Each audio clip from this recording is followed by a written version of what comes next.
गाड़ी में कोई चिमनी वगैरह से कोचले बनाए थे, बहुत उसने ऐसा लिखा हुआ है इसके अंदर। तो आप क्या राणा लोगों का कैसा इतिहास बता रहे थे? जो हाँ हाँ बैठ सेट करो बरोबर, हम केलं से बस मागं घेतली धक्का लागला पाहिजे, ते पाहिजे म्हणजे धक्का लागून ती तिरपं करतो, एक बात मध्ये घालून घे. ठीक है ठीक है बस ठीक है. ठीक है सेट. मैं बैठता यहाँ बाजू राजी है ना? चलता है. ते आप बैठ. सेट किया हुआ है. मैंने सारा मेरे पास आना चाहिए. ऐसा कहा गया था कि अपने राजपूत घराने में आप बैठिए. नाही मी ते पाहतो बरोबर हे झालं पाहिजे. हाँ चलिए आप चलिए. हाँ बस ठीक है. ठीक है पद्धतशीर एकदम काम. बिल्कुल राहू द्या. नाही तुम्ही दबा राहू द्या. नहीं मतलब मी काही आणलं यार चालते. अरे वाह भाई ऐसे कैसे? नहीं मेरा क्या है, मैं तो हूँ. आपका तो आना चाहिए तुम्हारे साथ. आप बहुत इम्पोर्टेंट है. अजी नहीं साहब, हम तो सब आपके पीछे हैं. आप हमारे जजमानों के साथ हैं. क्योंकि पृथ्वीराज जी के साथ में जब तक चंद भाट साथ में हुआ करता था, चंद भाट के बिना पृथ्वीराज जी अकेले नहीं जाते थे और चंद के पृथ्वीराज के बिना चंद भी अकेला नहीं रहता था. इसी प्रकार हमारा तो अनादिकाल से ये प्रेम स्नेह बंधन बंधा है, तो उसको हम अलग नहीं हो सकते. हमें तो आप सभी का ही एक तो सहारा है. ऐसी बात तो ये आप राणा लोगों की बात कह रहे थे, वहाँ से राणा लोग इधर कैसे है? मतलब आने का मेन उद्देश्य ये था. ईस्वी सन 705 ईस्वी सन 705 के अंदर अपन सब रहने वाले उत्तर हिंदुस्तान.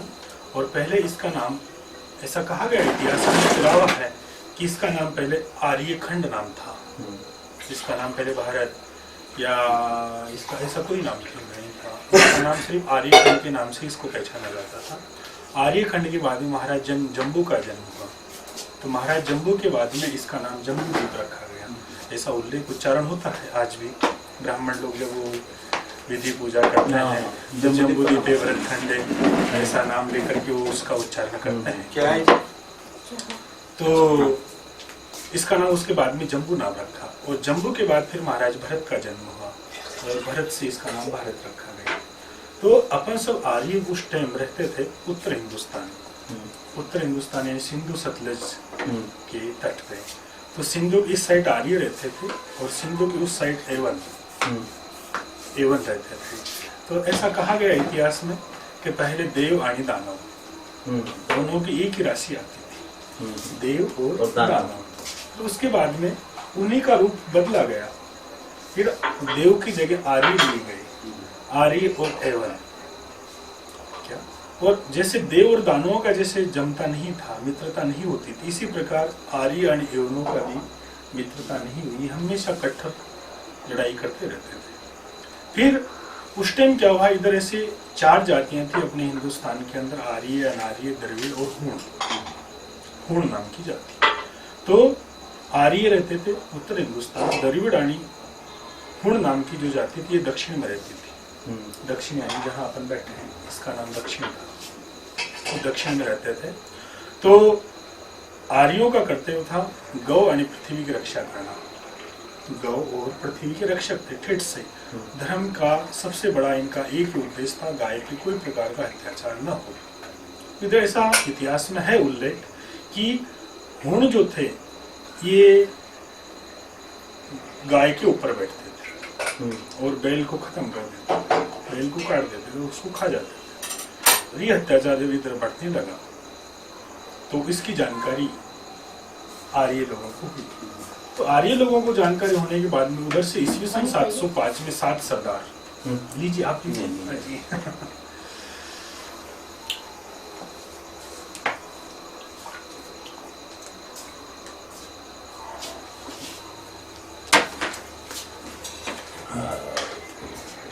आप लो ना. जी. तो 7 सरदार यहाँ 7 सरदार उधर से ईस्वी सन 705 में वहां से रवाना हुए. तो रवाना होने के बाद में उन्होंने प्रथम राजधानी स्थापित की धार, पवार साम्राज्य के साथ. धार से फिर ये चले मांडवगढ़ और मांडवगढ़ से फिर आए कौंडिन्य. कौंडिन्यपुर ये महाराज भीमक की नगरी थी। अच्छा अच्छा। महाराज भीमक यानी भगवान श्री कृष्ण के ससुराल थे। और भगवान श्री कृष्ण दूर रिश्ते में भगवान श्री कृष्ण के भीमक ये मामा लगते थे। अच्छा। यहाँ आकर के रहे। उस टाइम महाराज भीमक नहीं थे, सिर्फ कौंडिन्यपुर था। और आर्य जो थे ये आर्य ही की ही संरक्षण यानी उन्हीं की ही राज्य में रहना पसंद करते थे। तो कौंडिन्यपुर आकर के रहे। और कौंडिन्यपुर से फिर इन्होंने देखा कि किस साइड में इस चीज का अत्याचार हो रहा है। तो उस टाइम ये इसका नाम अशोक वन था, जहां अपन बैठे हैं। 4 वन थे, दंडकारण्य वन, काम्यक वन, अशोक वन और डिंडोर वन। तो दंडकारण्य वन है नासिक बाग, नासिक जो है पंचवटी, ये दंडकारण्य वन है। काम्यक वन है कोंकण बाग और डिंडोर वन है पंढरपुर बाग। और ये अशोक वन यानी विदर्भ। तो ये विदर्भ अशोक वन के ही अंदर ये हुण नाम की जाति रहा करती थी। तो ये इनको उस टाइम इन 7 सरदारों ने अपनी सेना से उनको आकर के चेतावनी दी कि भाई हम आर्य हैं, गौरक्षक हैं और हमें गाय के ऊपर अत्याचार बिल्कुल पसंद नहीं, आप इसे बंद करिए। तो उस टाइम इसकी बात कहते ही हुण लोगों ने उस बात का निराकार किया, बात को सम्मान नहीं दिया। बोले आपका धर्म है लेकिन हमारा धर्म नहीं है, हम हमारे धर्म पे अटल है। तो क्षत्रियों को नाकार देने के बाद में क्षत्रियों को इस बात का सहन नहीं हुआ। तो उन्होंने कहा भाई या तो हमारी बात मानो या फिर युद्ध होगा। बोले हाँ मंजूर है। युद्ध हुआ, घमासान युद्ध हुआ। उस युद्ध के अंदर द्रविड़ लोगों ने भी हुण लोगों का साथ दिया। साथ देने के बाद में क्षत्रियों के सामने हुण लोग टिक नहीं पाए और ऐसे घमासान युद्ध के अंदर उन हुण नाम की जो जाति थी उसका सर्वनाश हो गया। मतलब एक भी जिंदा नहीं रहा। आज वो नहीं अपने भारत में, सिर्फ अभी 3 ही है, आर्य, अनार्य और द्रविड़, हुण नहीं है। तो इनका पतन होने के बाद जी जी तो उसके बाद में आप बताइए। जी आप विराजिए। नहीं मैं सुन रहा हूँ। हाँ। सुनता है वो, मुझे अंदर कैमरा मैं सेट कर रहा था। मेरा एक कब भी आता होगा उसमें। हाँ सब आता है। तो ना क्या फर्क पड़ा, अपना घर का ही काम है। ये अपन को बार बार सुनेंगे तुम, बार बार सुनेंगे क्योंकि ये चीज कहाँ सुनने को मिली। ये नहीं आना चाहिए कल से। अच्छा जी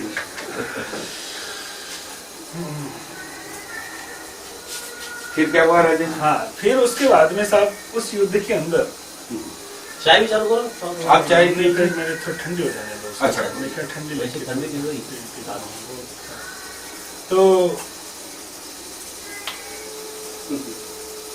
उस टाइम फिर इन क्षत्रिय लोगों ने उनके साथ युद्ध हुआ। युद्ध के बाद में उस जाति का पतन हुआ और उस युद्ध को इन द्रविड़ लोगों ने देखा। द्रविड़ लोगों ने उस टाइम पर एक प्रतिज्ञा ली। बोले हम आर्य लोगों की हर बात मानेंगे, आर्य लोगों की हर बात मानेंगे और हम आर्य जैसा कहेंगे वैसा ही करेंगे, हमें युद्ध नहीं करना है। तो उस टाइम उन्होंने प्रतिज्ञा ली जो आर्यों का आराध्य है उसको ही आराध्य हम मानेंगे। तो आर्य लोगों का आराध्य देव भगवान शंकर थे। शंकर जी की इनको भक्ति ज्यादा थी, आर्य यानी राजपूत लोगों की। तो उसके बाद में इन्होंने आर्य लोग यहाँ से निकले तो चले गए और आगे, जिसको अभी कर्नाटक, आंध्रा, तमिलनाडु, ये भाग सब इधर ये लोगों का है। फिर आर्य लोगों ने देखा कि भाई राजस्थान के अंदर तो ऐसा बारिश नहीं, पानी नहीं होता है, जमीन हल्की है और जंगल भी नहीं है और सारी सेना का देख रेख अपन को ही करना पड़ता था। तो उस टाइम यहाँ पे जमीनें अच्छी थी, पानी अच्छा था, जंगल अच्छा था। तो उन आर्य लोगों ने मतलब राजपूतों ने इधर ही अपना साम्राज्य स्थापित किया और स्थापित करके यहाँ ये रहने लगे। क्या? और रहने लगने के बाद में ईस्वी सन 1192 के बाद पृथ्वीराज जी के बाद में कुछ क्षत्रिय और उधर से इधर आए, मतलब उधर से इधर आए और आकर के इन जो पहले आए हुए थे जो क्षत्रिय थे उनके सहारे वो यहाँ रहे। और उसके बाद में फिर जितनी भी जातियां थी उत्तर साइड में उस सब जातियों ने इधर आकर के पलायन किया। ऐसा इसका इतिहास था आर्य लोगों का। तो इसमें आर्य लोग थे, आर्य यानी राजपूत। अच्छा। और उसके अंदर फिर अपने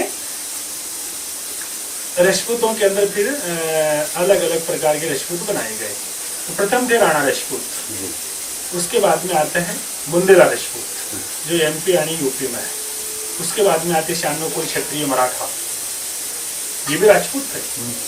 ये तो युद्ध के अंदर मरा लेकिन हटाने, इसलिए नाम मरहटा, मरहटा यानी मराठवाड़ा, इसका नाम रखा गया। उसके बाद में आते तिरोड़े, तिरोड़े जिनको बोलते हैं। अच्छा। और तिरोड़े के बाद में आते हैं लेवा, लेवा के बाद लेवा जो खानदेश भाग में है। उसके बाद में आते हैं लूणी, लूणी के बाद में आते अक्कर मासे, 12 मासे और 6 मासे। ऐसे अपने में ये 12 प्रकार के राजपूत है। तो सर्वश्रेष्ठ इसके अंदर राणा राजपूत माना गया है, जिनको राज्य गद्दी पे बैठने का अधिकार था। इसका पुरावा है। क्यों कि बीच के अंदर शिवाजी महाराज ने मराठा नाम लिखना शुरुआत कर दिया था, इतिहास में पुरावा है। और शिवाजी महाराज का सरनेम सिसोदे था, इनका सरनेम भोसले नहीं था। ये तो उनके संजोगा भोसाजी राणा बोल करके थे, और भोसाजी राणा के नाम से ही इनका आड़नाम भोसले गिरा। ये रहने वाले पहले वेरुल के थे, वेरुल अजंता वहाँ के रहने वाले। वहाँ पे अभी उनकी गढ़ी है मिट्टी की छोटी बनी, और वहाँ से फिर शिवाजी महाराज। और इन्होंने बीच में क्या मराठाओं से संबंध किया, क्योंकि सारा मराठवाड़ा ये मराठाओं का राज्य था। मतलब मराठवाड़ा में सबसे ज्यादा मराठा थे और राजपूत लोग कम थे। इसलिए फिर शिवाजी महाराज ने उनका साथ लिया, उनको समर्थन दिया, और उन्हीं के साथ से फिर राजपूत लोगों ने कहा कि भाई आप तो जाति से राजपूत हो, मराठा लोगों ने कहा आप तो जाति से राजपूत हो, फिर हम मराठा आपका मदद क्यों करें, और आपकी मदद करने से इसका मतलब आप यहाँ के राजा बनेंगे, फिर हमें आपसे क्या मतलब। उस टाइम शिवाजी ने कहा बोले नहीं, आप भी राजपूत हो, हम भी राजपूत हैं, आप भी मराठा हो, हम भी मराठा। फिर शिवाजी महाराज ने आगे मराठा नाम लिखना शुरुआत किया था। और शिवाजी के जो पिताजी थे वो भी मराठाओं में उन्होंने संबंध किया। जीजामाती जो थी ये जादव घराने की थी, सिंदखेड़ राजा वगैरह, देवगिरी, दौलताबाद, ये सब जादवों का साम्राज्य था, ये सब मराठा थे। ये जादव और हम जादव में फर्क क्या है? काफी फर्क है। ये मराठा जादव है और अपना राणा राजपूत जादव है। सरनेम उनका भी? जी हाँ, जितने अपने सरनेम में इतने सबके अंदर सरनेम है। आज देखिए वंजारी, पारधी, उनमें भी अपने सरनेम है। अच्छा, वो कैसे क्या उसमें? वो भी अपने ही राजपूत थे। अच्छा, ऐसा उनका उल्लेख है। अच्छा, मतलब वंजारी भी राजपूत थे और पारधी भी राजपूत थे। पहले के टाइम में क्या शासन ऐसा था कि राजा महाराजा जब हुआ करते थे, उनका कोई युवराज ने अगर उपद्रव किया, राज की विपरीत चला, तो उसको देश निकाला देते थे। अच्छा, आपको इतिहास में पता है कि देश निकाले। पहले तो जेल नहीं थी, खेत खाने नहीं थे, पहले उसको देश मतलब राज्य के बाहर निकाल, राज्य के बाहर उसे निकाल दिया करता। उसमें ये बने। फिर अब ये जाकर के बाहर जाने के बाद में अब युवराज है, तो अब उधर जंगलों में पहले आदिवासी यानी भील ये जाति फिट से रहा करती थी, भील और आदिवासी पहले से जंगल के अंदर। ये जाकर के उनकी सहारे से ये रहा करता था, और रहने के बाद में उनमें एक आधी कन्या देख करके उससे अपना विवाह करता। विवाह करने के बाद में उससे जो संतान होती थी उसको स्वयं का नाम देता, ये मेरी संतान, उसका आड़नाम उसको देता। वन में रहे इसलिए नाम वंजारी। आज भी वंजारी समाज सब जंगल में रहती, चट्टानों या पटांगों में इलाके में नहीं रहेगी, टांडा बना के रही थी जमेला टाइप। और पारधी जो समाज है ये पठार इलाके में रहे, ये जंगल में नहीं रहे, पहाड़ों में रहे इसलिए नाम पारधी, और वन में रहे इसलिए नाम वंजारी। वो भी राजपूत है। आज भी आप उनसे बात करके देखिए, वही कहेंगे हम राजपूत है। बहुत में बोलने में बड़े कट्टर और लड़ाके, डेंजर लड़ाके। सही बात है। इसका उल्लेख दादा आपने लिया? बंद कर दो।